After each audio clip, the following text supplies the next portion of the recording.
Hola, soy Kurt y bienvenidos a MedTalk por Medical Tourism México, donde exploraremos de forma sencilla las diferentes opiniones y puntos de vista que hay sobre tratamientos, procedimientos y cirugías que se ofrecen en la República Mexicana, así como conocer las nuevas tecnologías y avances de la medicina. Mantente informado y consulta a tu médico.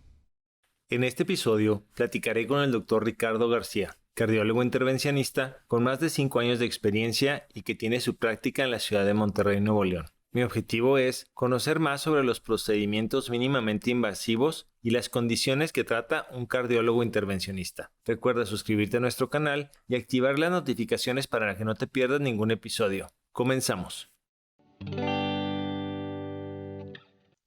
Hola, ¿qué tal? Bienvenidos al episodio del día de hoy, donde nos tocó platicar con el doctor Ricardo García, que es cardiólogo intervencionista que se encuentra en la ciudad de Monterrey, en el Hospital Ángeles. Hola, ¿qué tal? Buen día, doctor. ¿Cómo se encuentra? Hola Kurt, ¿cómo estás? Muy buenos días. Agradecido por la invitación, emocionado también y gracias también a todo tu público por su atención. Pues queríamos empezar un poquito por preguntarle qué lo impulsó a estudiar cardiología. Pues fíjate que todo inició desde secundaria, al yo tener 13, 14 años, con un proyecto de investigación. Y en el proyecto de investigación para una feria científica me tocó exponer el aparato circulatorio. Entonces se me ocurrió comprar un corazón de vaca y hacer todas las conexiones de las arterias. Y con una bomba hidráulica de los que se consiguen o se utilizan para los aparatos de refrigeración, hice todo el aparato circulatorio con el corazón de vaca. Y el estudiar el corazón para ese proyecto fue lo que me maravilló. Saber que es un órgano tan espectacular, tan maravilloso en su actuar. Desde ahí fue cuando me enamoré de la cardiología, fíjate. En realidad, desde esa edad, yo ya sabía que quería ser cardiólogo. Entonces, la decisión de estudiar medicina no fue muy difícil. Yo ya sabía lo que quería y hacia dónde iba. ¿Cuántos años de carrera son? Después de estudiar medicina y luego empiezas cardiología y luego intervencionismo, ¿no? Sí, son 7 años de medicina general, luego 5 años de cardiología y luego 2 años más de intervencionismo, de cardiología intervencionista. Yo hice 14 años para ser cardiólogo intervencionista. Esa es dedicación. Oye, ¿y qué ha pasado con el corazón de la vaca? ¿Dónde lo tienes todavía? No, ya al final ahí se perdió en los desechos biológico-infecciosos. Sí, no, ya. Pero saqué 10. Todavía lo tengo ahí atrás. Excelente. Sí. Desde ese entonces, fíjate. Aquí mucha gente tiene duda, por ejemplo, ¿qué es cardiólogo clínico, cardiólogo hemodinámico, cardiólogo intervencionista, especialista cardiovascular? ¿Nos podrías ayudar un poquito a aclarar estos términos? Sí, claro. Mira, la cardiología se divide en diferentes ramas. Cardiólogo clínico es el cardiólogo que ve y trata las enfermedades del corazón con medicina, nada más. El cardiólogo intervencionista es aquel que, aparte de ser cardiólogo, porque para ser cardiólogo intervencionista tienes que ser cardiólogo clínico, tiene las herramientas o las técnicas para resolver ciertas enfermedades del corazón mediante intervencionismo. El intervencionismo significa hacer procedimientos, no podemos decir que es una cirugía porque el concepto de cirugía es a corazón abierto y aquí no es a corazón abierto, es por mínima invasión. Entonces, intervencionismo se refiere a arreglar problemas del corazón ingresando, digamos, el aparato circulatorio a través de las arterias o de las venas, ya sea del brazo o de la pierna o incluso del cuello, y a través de ahí llegar hasta el corazón y arreglar algún problema. Una confusión frecuente es con los cirujanos cardíacos o cardiovasculares, que ellos tienen una formación totalmente diferente. Ellos no hacen cardiología, ellos hacen cirugía, después hacen una especialidad en cardiocirugía. Y ellos sí, la forma de resolver los problemas es a corazón abierto. Entonces, depende del tipo de enfermedad o del tipo de problema, si se puede arreglar por intervencionismo, es decir, mínima invasión, o por cirugía a corazón abierto. Y son especialidades diferentes. Dentro de la cardiología hay otras subespecialidades, como por ejemplo el electrofisiólogo, que se dedica a las arritmias, a poner marcapasos y a otros dispositivos para... Es como el eléctrico, el mecánico de los autos, pues se dedica, digamos, a las piezas grandes, y el eléctrico se dedica pues a todo el sistema, digamos, valga la redundancia, eléctrico. En el corazón es igual. El electrofisiólogo se dedica a los problemas eléctricos del corazón, o sea, las arritmias, y el intervencionista se dedica a los problemas mecánicos, digamos, que son problemas en las arterias del corazón o problemas en las válvulas del corazón. Entonces, esa es, digamos, la diferencia entre uno y otro. ¿Y el hemodinámico? Ese es un concepto histórico, porque al inicio de la cardiología intervencionista no había intervención, solo era hemodinamia, y eso significa ir a medir presiones dentro del corazón y si acaso tomar pues muestras de sangre, pero no se hacía ninguna intervención. En los años 50 y 60 hasta los 70 no había manera de resolver problemas del corazón por intervencionismo o de mínima invasión. Lo único que se hacía es meter un catéter hasta el corazón y tomar mediciones, pero no había tratamiento de nada, no era resolutivo. Y a ese se le llamaba cardiólogo hemodinamista, porque la hemodinamia es la medición de presiones dentro del corazón. Y a partir de los años 70 y 80 ya se empezó a hacer intervención, es decir, a abrir arterias con globitos, a hacer un poquito más de cosas ya resolutivas. Y a eso ya se le llama intervención o intervencionista. Y en realidad el cardiólogo intervencionista engloba esos dos, es hemodinamista porque podemos o estamos capacitados para tomar presiones y hacer solo el diagnóstico y también resolver problemas, es decir, intervención y darle tratamiento a las enfermedades. Hay ciertas universidades que tienen un poco de preparación durante su residencia de cardiología y hacen ciertas prácticas en sala de hemodinamia y que eso los puede dejar, digamos, preparados parcialmente para hacer procedimientos muy básicos diagnósticos en hemodinamia. Sin embargo, es importante que si ustedes están buscando un intervencionista por algún problema, por ejemplo, obstrucción de las arterias del corazón o algún problema de las válvulas o incluso un cambio de marcapasos, eso lo tiene que hacer un cardiólogo intervencionista o en el caso de los marcapasos o dispositivos eléctricos, un electrofisiólogo, pero que esté certificado por el Consejo Mexicano de Cardiología como tal, como cardiólogo intervencionista o como electrofisiólogo, porque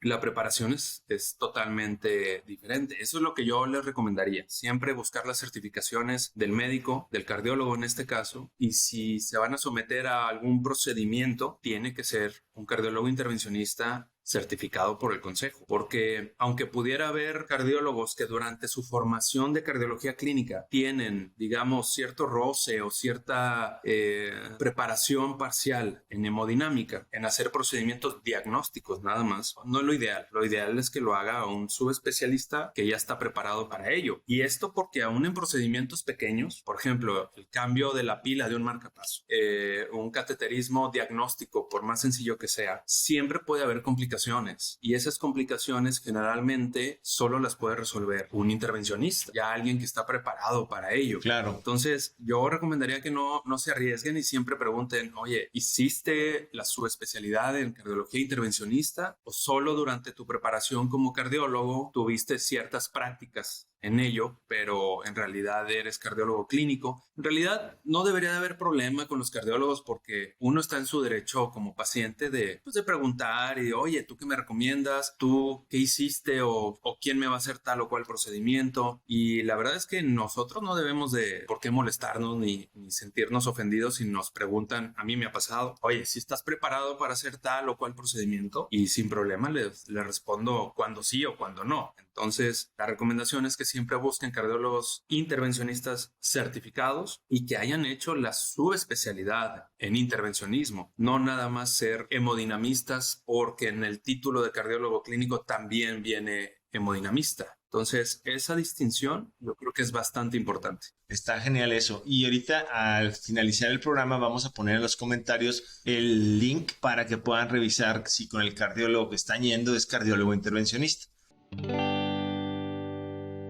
El corazón pues es algo que lamentablemente mucha gente no tiene la costumbre de que cuando llegas a una cierta edad tienes que darte una vuelta con el cardiólogo para una revisión. Entonces, si no tienes esa costumbre y empiezas a experimentar problemas, ¿cómo sé que es el cardiólogo con quien debo de ir? ¿Cuáles son las alertas? Y si sí, ¿con qué tipo de cardiólogo es con el indicado para hacer mi primera parada? Pues mira, ahí lo primero a detallar es que a partir de los 20 años está recomendado cuando menos hacerte exámenes exámenes de sangre cada 2 o 3 años para buscar niveles de colesterol elevados. Eso es lo primero y eso lo tendríamos que hacer todos, porque hay enfermedades del colesterol, el colesterol elevado, que inician desde los 20 años o antes, pero acudir con un cardiólogo como tal está recomendado a partir de los 40 años. Aunque no tengas ningún síntoma, a chequeo general, a lo que se le llama el check-up. El check-up es un concepto en el cual uno va al cardiólogo para identificar enfermedades que no se sienten nada, que hay muchas enfermedades que no se sienten absolutamente nada. Por ejemplo, hipertensión arterial no tiene ningún síntoma los primeros años. Y uno puede andar por la calle con presión alta y ni cuenta te das, a menos de que la busques de forma intencionada. Por eso, a partir de los 40 años se recomienda que todos vayamos con el cardiólogo a un check-up, en donde se va a hacer una historia clínica, exploración física y, si es necesario, algún examen complementario. Sin embargo, pues hay síntomas que son muy típicos de las enfermedades principales del corazón, que son alarma inmediata. Por ejemplo, el más importante pues es opresión en el pecho al hacer alguna actividad física, que a eso se le llama angina de pecho. Angina de pecho significa opresión en el pecho. Entonces, ese es el principal síntoma, digamos, el número 1 de alarma. Típico paciente que hace algún esfuerzo, por ejemplo, subir escaleras o ir al mandado y cargar las bolsas del mandado y le aprieta un poquito el pecho. Ese es el principal síntoma de alarma. Otro síntoma muy común es la falta de aire, la fatiga. De igual forma, con algún esfuerzo leve, digamos, subir escaleras dentro de la casa y que terminan muy agitados o con sensación de ahogo al mínimo esfuerzo. Eso también hay que ir con el cardiólogo. Desmayos también. Puede ser desde algo muy leve, como un desmayo, pues porque hacía mucho calor y estabas deshidratado, o hasta algo muy grave como una muerte súbita abortada. Entonces, los desmayos también, sobre todo en gente mayor, y mayor me refiero arriba de 30 años, cualquier desmayo es un signo, tienes que ir con el cardiólogo inmediatamente para ver que no sea un problema grave. Yo creo que estos son los principales, ¿no? Hay otros menores, por ejemplo,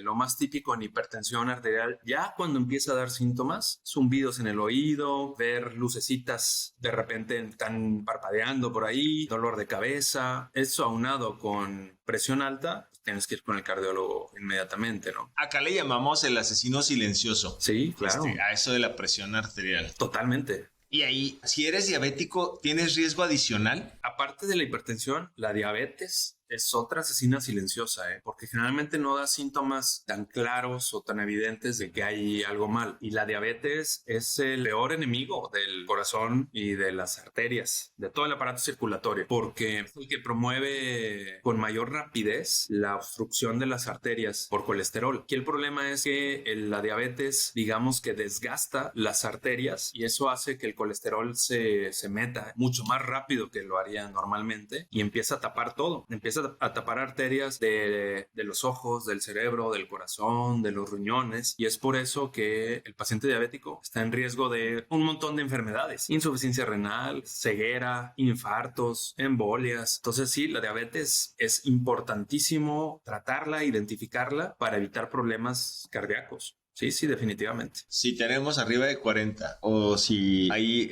historia de diabetes en la familia, pues a lo mejor empezar desde antes. Cuando vas por primera vez con el cardiólogo, ¿qué esperas? O sea, llegas, es como cualquier consultorio, que te hablan de que no, es que te van a hacer estudios de esto y del otro, y qué podemos esperar si es la primera vez y estamos animados y sabemos que queremos ir, pero nos da miedo. ¿Qué esperamos? Pues mira, el cardiólogo es un tipo de médico muy especial porque contamos con una infinidad de estudios que podemos realizar. La verdad es que somos afortunados porque hay una gran cantidad de cosas que podemos hacer cuanto a diagnóstico y tratamiento, pero lo principal es que primero va a platicar contigo, tiene que conocerte, tu cardiólogo, tiene que conocer tu pasado, como ya lo mencionaste ahorita, la historia familiar es súper importante. Entonces te va a preguntar, oye, tus papás, ¿cómo están? ¿Tienen alguna enfermedad? ¿Tus abuelos? ¿Tus tíos? ¿Hermanos? ¿Hijos? Porque eso ya nos empieza a dar una gran idea de los factores de riesgo que tiene el paciente. Muchas de las enfermedades del corazón tienen una tendencia genética, algunas más, algunas menos, pero pero hay familias enteras que se infartan todos, o que tienen arritmias todos, que tienen muerte súbita todos. Entonces, eso es lo primero. Te va a conocer, te va a preguntar. Y luego estudios básicos, por ejemplo, un electrocardiograma. El electrocardiograma es un estudio básico que generalmente te lo va a pedir un cardiólogo porque nos da mucha información. Es un estudio muy rápido, es indoloro. Para los que nunca se han hecho un electrocardiograma, es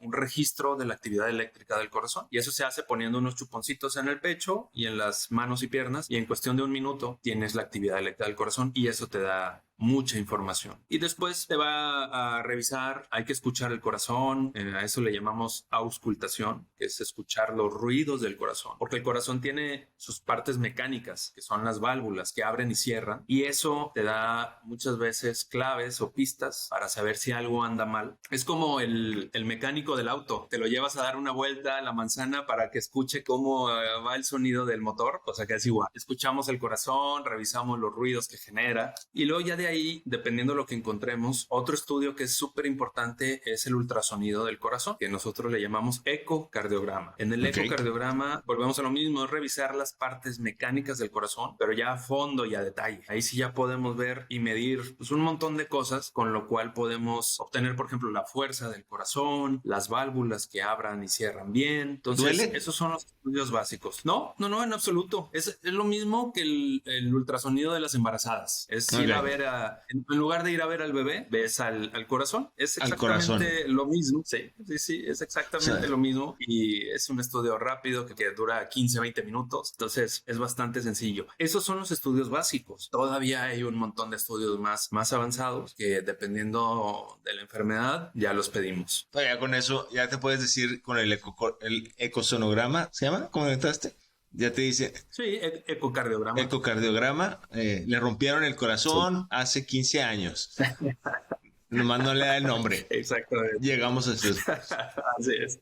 Hablando de esto que has comentado, ¿un susto te puede matar? Se me vino a la mente la pregunta. Fíjate que la respuesta es sí te puede matar un susto. Es raro, es muy raro. Y siempre tiene que haber algo detrás, porque un corazón sano no se va a morir, no se va a detener por un susto.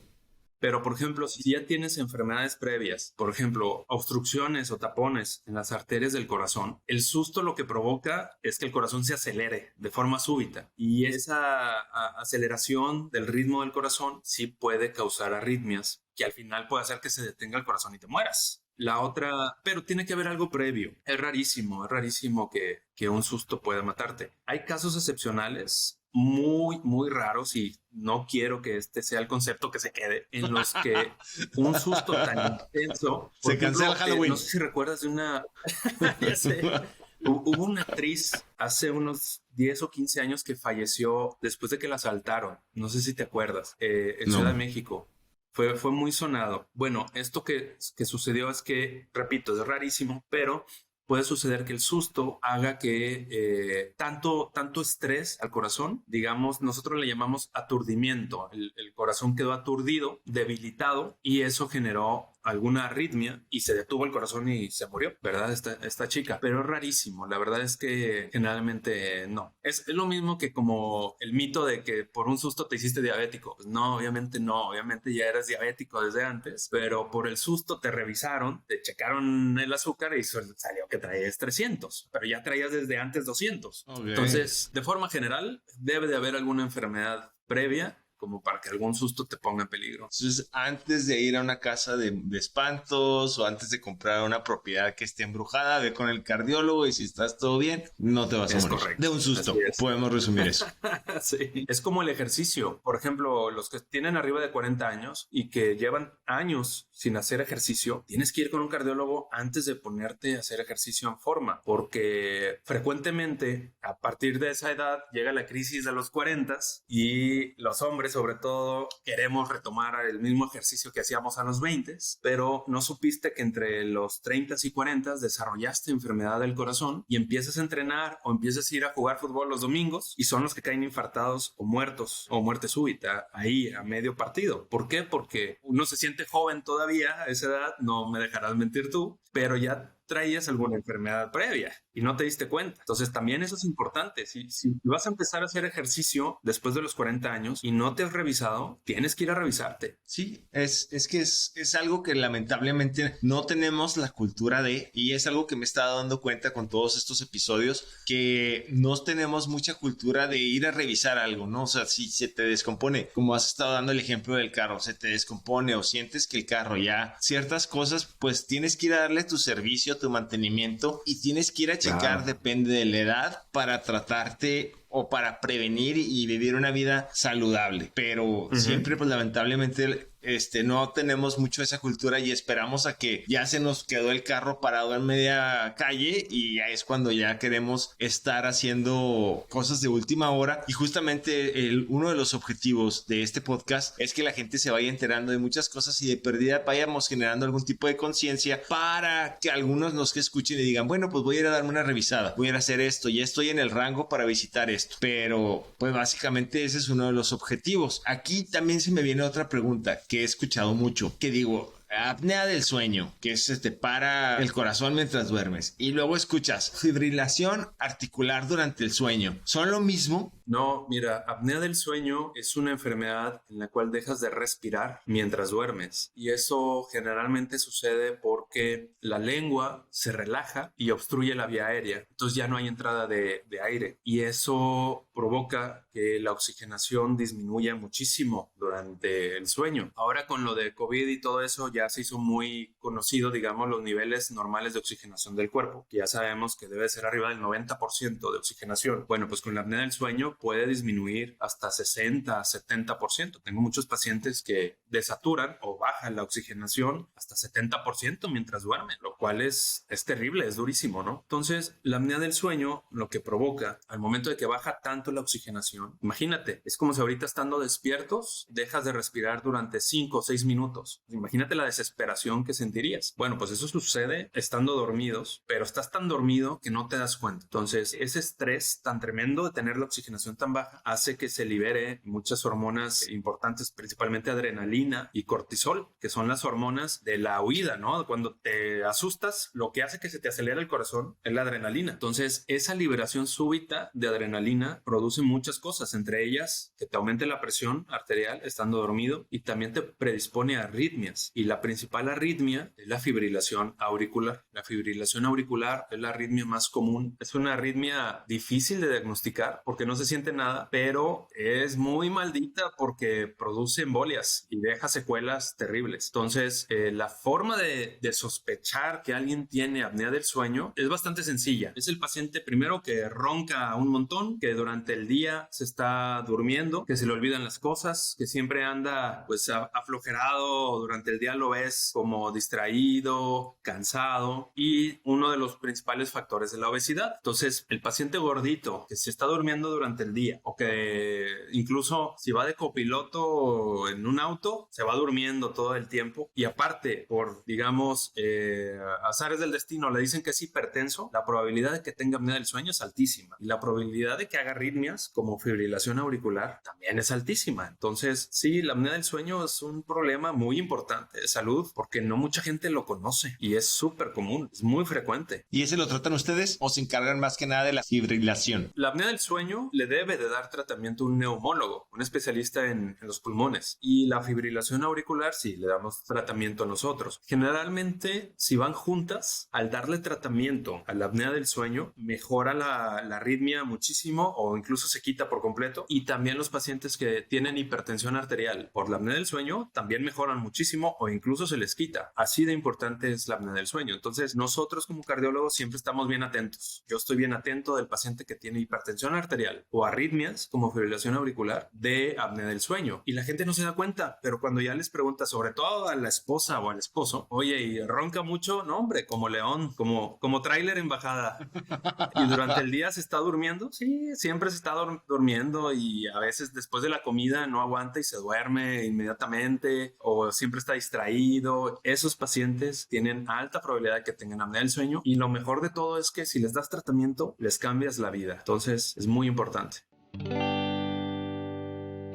¿Qué es el cateterismo? También es otro término que escucho mucho ahí cuando vas con cardiólogo o algo así, que cateterismo acá, cateterismo por acá. ¿Qué es el cateterismo? El cateterismo es el procedimiento mediante el cual nosotros, como cardiólogos intervencionistas, hacemos prácticamente todo. Es un concepto, digamos, muy general y viene del catéter. Catéter significa, es un tubito de plástico muy largo, muy chiquito y delgadito, que es el que introducimos desde una arteria o de una vena, ya sea de la muñeca, de la ingle o del cuello. Entonces, ese es el catéter. Y todo lo que hacemos, lo hacemos a través de estos dispositivos, de los catéteres. De ahí viene el nombre de cateterismo. Hay cateterismos que solo son diagnósticos, es decir, solo metes el catéter para tomar muestras, medir presiones y nada más. Y hay cateterismos para intervención, que es básicamente lo que hacemos casi siempre. Y a través de este tubito, catéter, es como podemos abrir arterias y hacer todo lo que necesitemos. Entonces, cateterismo en realidad, pues es, digamos, la forma de llegar al corazón. Y ya dentro de diferentes tipos de cateterismos podemos arreglar diferentes problemas. Está genial. Otro término que escucho mucho, ¿qué son las enfermedades cardioestructurales? Sí, es una división que se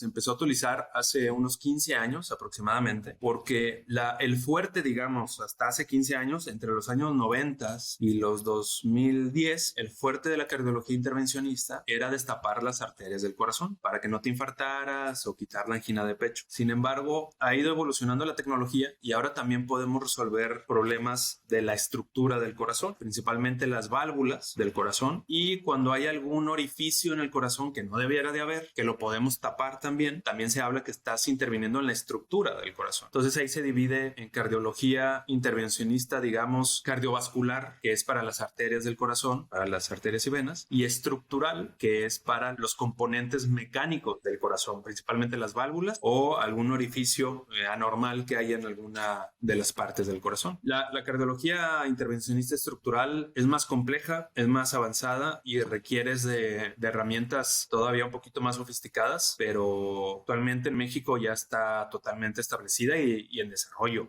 Habemos muchos cardiólogos intervencionistas ya que hacemos cardiología intervencionista estructural y la verdad es que ha venido a revolucionar por completo la cardiología, porque generalmente esos problemas son los que se mandaban a cirugía de corazón abierto, porque antes no había cómo resolverlos. Y te digo, de 10 años para acá ya es, no quiero decir raro, pero muy poco frecuente que no podamos resolver algo por cateterismo o por intervención estructural. ¿Qué ves en el futuro de tu especialidad en otros 10 años, siguiendo por esta misma tendencia? Fíjate que es espectacular lo que ha cambiado todo esto en 10 años. Es un desarrollo tecnológico, la verdad que increíble. O sea, en 10 años yo creo que vamos a poder resolver casi en su totalidad cualquier enfermedad estructural del corazón. Yo creo que si actualmente son pocos los pacientes que requieren cirugía de corazón abierto, en 10 años va a ser una proporción mínima. La investigación, el desarrollo que está teniendo el intervencionismo, si tú lo comparas con el resto de las especialidades de medicina, o sea, ginecología, pediatría, trauma, hay 2 especialidades de todas que tienen una investigación increíble. Una de ellas es oncología. Onco está teniendo una explosión de nuevos medicamentos, ya no solo la quimio, ya hay medicamentos que están producidos con ingeniería genética y demás, o sea, y es una investigación espectacular. Y la otra es la cardiología intervencionista. Estas 2 especialidades llevan un ritmo de investigación espectacular y eso nos da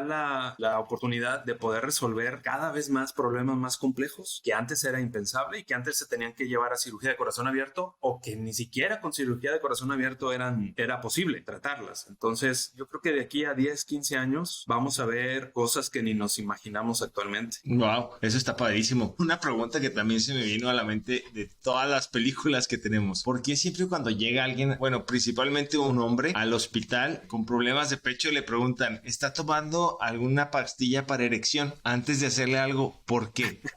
¿Es verdad o es mito eso? No, es mito. La verdad es que hay algunos medicamentos que no se pueden combinar con este tipo de pastillas para la impotencia sexual, porque este tipo de medicamentos lo que hacen es dilatar las arterias para que haya más flujo sanguíneo y de esa forma pues que tengas una mejor erección. Pero esa dilatación de las arterias no está, digamos, confinado solo a las arterias de la región genital, es en todas las arterias, entonces baja mucho la presión y si tú estás tomando ciertos medicamentos para el corazón, que su función es dilatar las arterias del corazón, lo que produce es que te va a bajar muchísimo la presión arterial y te vas a estar desmayando o te vas a estar sintiendo muy mal, o incluso puede llegar a ser, o sea, si eso es en una dosis alta, sí puede ser incluso fatal. Entonces, siempre que se van a utilizar este tipo de medicamentos, sobre todo en pacientes que son hipertensos o que tienen problemas del corazón o que están tomando medicamentos para cualquier cosa cardíaca, hay que preguntarle primero a su cardiólogo sin miedo y con confianza: oye, pues este fin de semana es mi aniversario con mi esposa, ¿puedo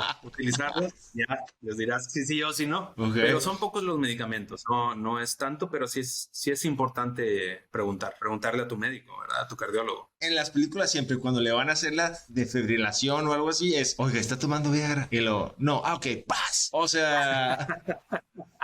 Pero un mito de Hollywood descartado. Sí, no, pero bueno, eso ya son dramatizaciones exageradas. Pero sí es importante preguntarle a tu cardiólogo antes de utilizarlo. Caemos en lo mismo. Sí. Hay que visitar a un cardiólogo después de cierta edad. Claro. Otra pregunta, que ahorita que mencionaste lo del angina de pecho, que es la presión del pecho, ¿es lo mismo síntomas que un espasmo coronario? En cuanto a síntomas, sí, los dos se sienten igual, pero el tipo de enfermedad es muy diferente y también el tipo de pacientes. La angina de pecho es el síntoma, digamos, la opresión, y generalmente, estoy hablando de arriba del 95% de las veces, es por algún tapón en las arterias del corazón, alguna obstrucción por colesterol, como las tuberías del agua que se van llenando de sarro. También las arterias del corazón se van llenando de colesterol y eso las va tapando, y eso es lo que produce el síntoma de angina de pecho, la opresión. Pero un espasmo coronario son arterias que están sanas, sin obstrucción, sin colesterol, pero que se cierran. Espasmo significa que se cierra la arteria y el flujo también disminuye. Claro. Esto generalmente es en pacientes más jóvenes, pacientes entre los 20, 30 años, generalmente mujeres. Es el paciente prototipo, digamos, que tiene espasmo coronario, y puede ser por diferentes causas, desde problemas hormonales hasta enfermedades propias del corazón que causan este espasmo. Pero el síntoma del espasmo también es opresión en el pecho. Es igualito. Otro tipo de espasmo es, por ejemplo, los que utilizan drogas. Por ejemplo, la cocaína produce muchísimo espasmo coronario. De hecho, por eso es que se mueren los que consumen este tipo de drogas. Es tanto el espasmo coronario que se infartan. Hay infartos por espasmo coronario, pero tiene que ser muy intenso y muy prolongado. Y en la mujer, cuando pasa eso, ¿por qué suele ser? ¿Hay algún factor o algo que haga que les dé el espasmo coronario, o nada más ven a la persona que les gusta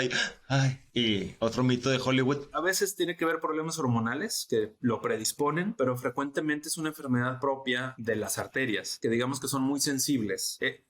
Ese movimiento de que se cierran y se abren las arterias lo tenemos todos, es algo normal. Es la propia regulación que tienen las arterias, pues, según si estamos haciendo ejercicio, si hace frío, si hace calor, etc. Pero en algunos pacientes esa regulación no está bien y predomina el espasmo y que se cierre la arteria, y eso es una enfermedad propia de las arterias. Y te digo, generalmente, no siempre, pero la mayoría de las veces es en mujeres de mediana edad. Y sí, el síntoma es opresión en el pecho de forma súbita, o típicamente en las mañanas. Fíjate, entre las 5 y 8 de la mañana es cuando más frecuentemente se presentan estos eventos de opresión en el pecho. Y esto tiene que ver porque en esos horarios, entre las 5 y 8 de la mañana, tenemos un pico de una hormona que se llama cortisol, y eso es lo que promueve que las arterias se cierren. Entonces, por eso característicamente en ese horario es cuando puede dar espasmo coronario. Es raro, también hay que hacer la anotación de que el espasmo coronario no es frecuente, y si alguno de ustedes tiene opresión en el pecho,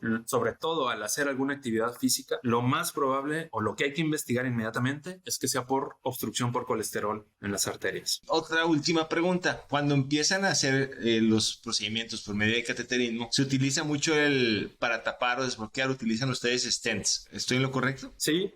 El stent es una mallita. Yo siempre le digo a mis pacientes, imagínate en las plumas que tienen un resortito para abrir y cerrar la pluma. Ese resortito es muy parecido a un stent. Es una mallita de metal tubular que nosotros ponemos dentro de la arteria para mantener la arteria abierta. Es como si fuera un andamiaje interno de la arteria. Y esto lo que hace es, número uno, contener la arteria, porque las arterias tienden a cerrarse poquito después de que uno las abre con un globo. Entonces tiene la capacidad de mantener la arteria abierta. Y segundo, aparte de darle estructura a la arteria, lo que hace es liberar medicamento. Estos stents vienen bañados bañados, por así decirlo, en medicamentos que lo que hacen es evitar que se vuelva a formar colesterol ahí. Entonces, son muy importantes porque lo que han revolucionado también el intervencionismo. Esto surgió hace más o menos 20 años, porque antes, en los años 90, 80 sobre todo y principios de los 90, solo se abrían las arterias con un globito. O sea, el globito lo que hacía era aplastar el colesterol desde adentro para dejar la arteria abierta. Y sí, la arteria quedaba abierta, pero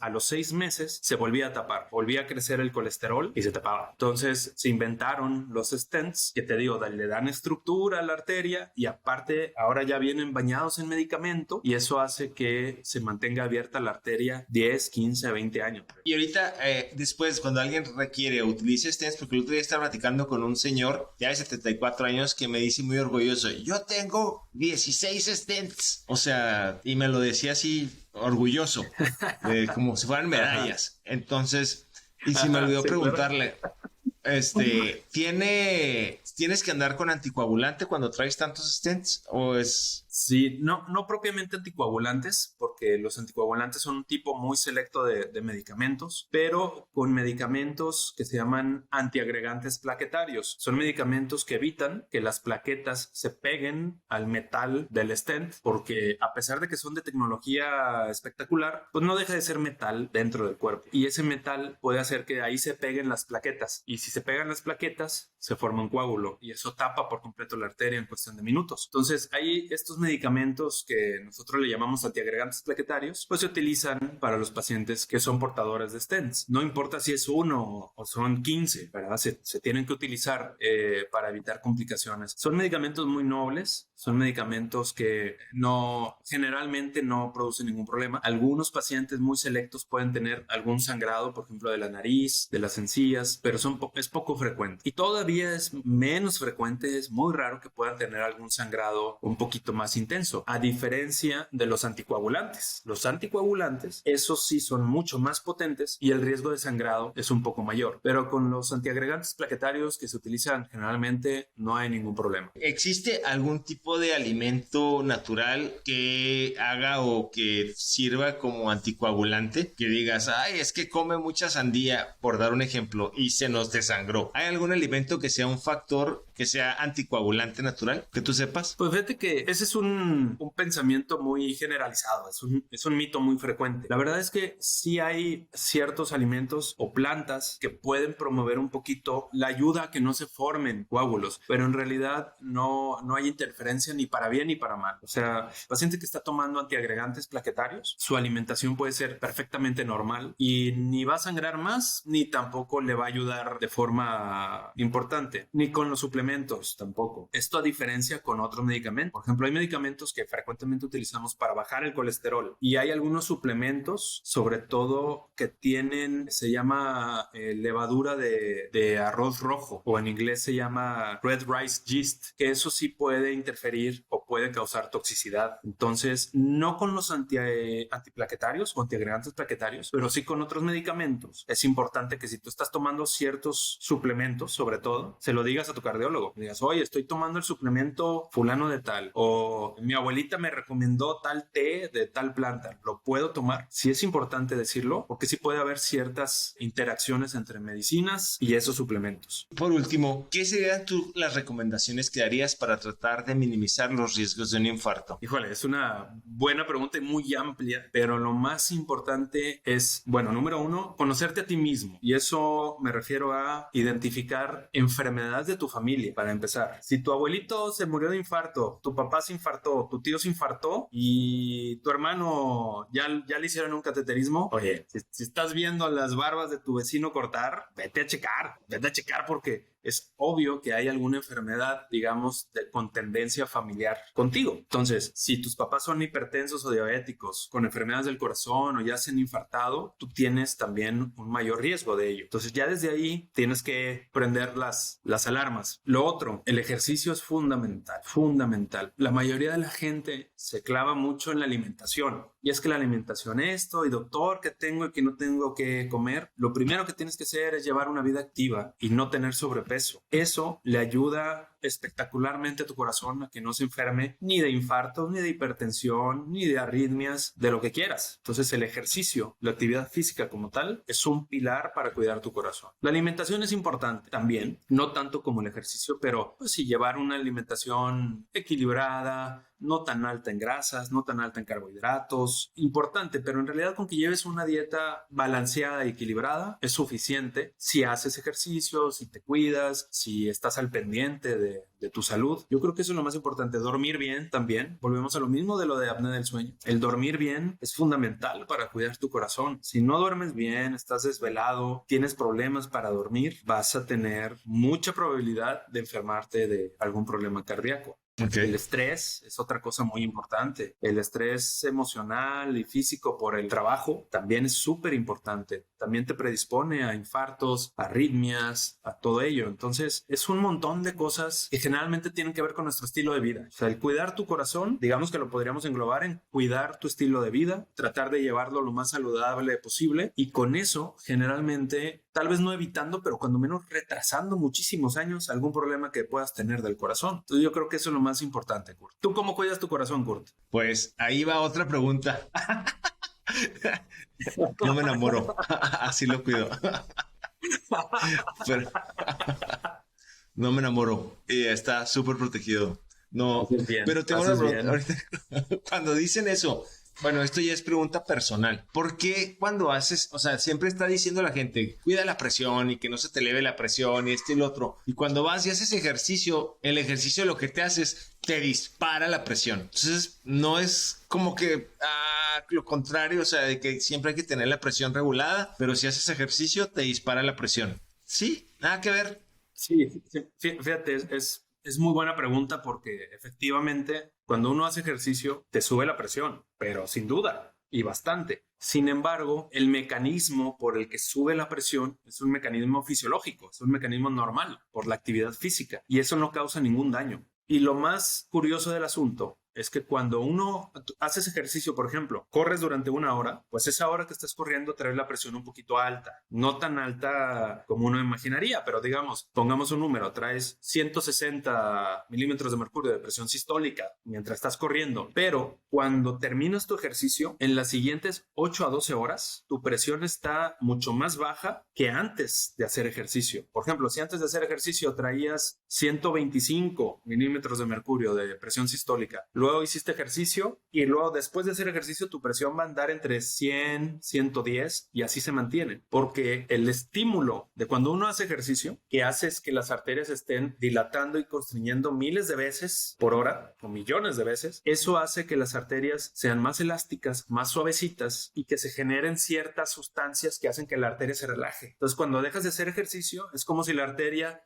se relaja, se dilata y tu presión disminuye y se mantiene. Okay. Durante 8 a 12 horas, incluso a veces más. Entonces, ese beneficio de que tu presión disminuya es lo que hace que el corazón no se lastime, no se dañe, no acumule colesterol, que tu presión se mantenga baja, que la probabilidad de arritmia sea menor. Entonces, eso es lo más importante del ejercicio. Por eso es que puede haber ese mito de que es que me sube mucho la presión durante el ejercicio y por eso no lo hago. Es incorrecto, ¿verdad? Parte del tratamiento de la hipertensión es el ejercicio. El ejercicio te disminuye la presión 10 a 15 milímetros de mercurio. Un paciente que tiene 140 de presión sistólica empieza a hacer ejercicio y solo por el ejercicio le va a bajar a 130, 128 sin medicamento. Y eso nada más por el efecto del ejercicio. Así de importante es. Hacer ejercicio todos los que no hacemos. Y por último, doctor Ricardo, ¿cómo lo encuentran? Si no mando de su celular personal. Si visitas la ciudad de Monterrey y necesitas un hotel con experiencia en turismo médico y con excelentes precios, el Hotel City Express Monterrey es tu mejor opción. Visita nuestra página web donde encontrarás la información del hotel así como las promociones que está manejando. Y por último, doctor Ricardo, ¿cómo lo encuentran? Si no mando de su celular personal.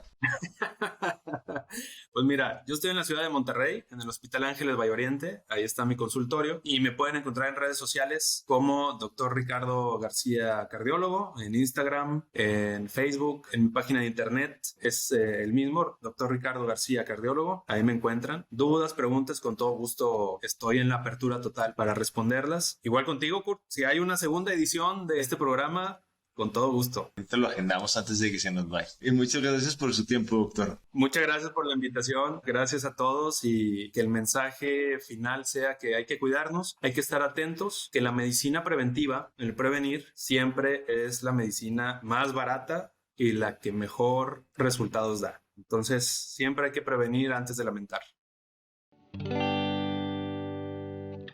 Después de mi plática con el Dr. Ricardo, puedo concluir que el cardiólogo intervencionista debe ser la primera parada que se tiene que hacer para la revisión del corazón, y que esta especialidad es la que actualmente se está enfocando en encontrar y ofrecer opciones para tratar el corazón de forma mínimamente invasiva. Esto quiere decir que no se tenga que abrir el tórax. Es importante revisar en las instituciones médicas que regulan a los doctores que el nombre del doctor que decidas que te atiende se encuentre registrado, ya que esto asegurará que él cumplió con los estudios y el desarrollo académico para poder cuidar de tu corazón.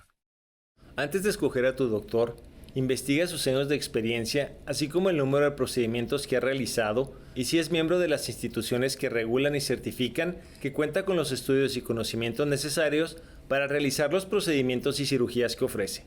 La información mencionada aquí representa un punto de vista y no debe ser tomada como consulta o valoración médica. Y recuerda, invertir en salud para no gastar en enfermedad es una excelente filosofía. Escucha nuestros episodios y mantente informado. Gracias por haber escuchado. No se te olvide suscribirte a nuestros canales y dejarnos tus comentarios. Esto nos ayuda a generar contenido de tu interés en un futuro.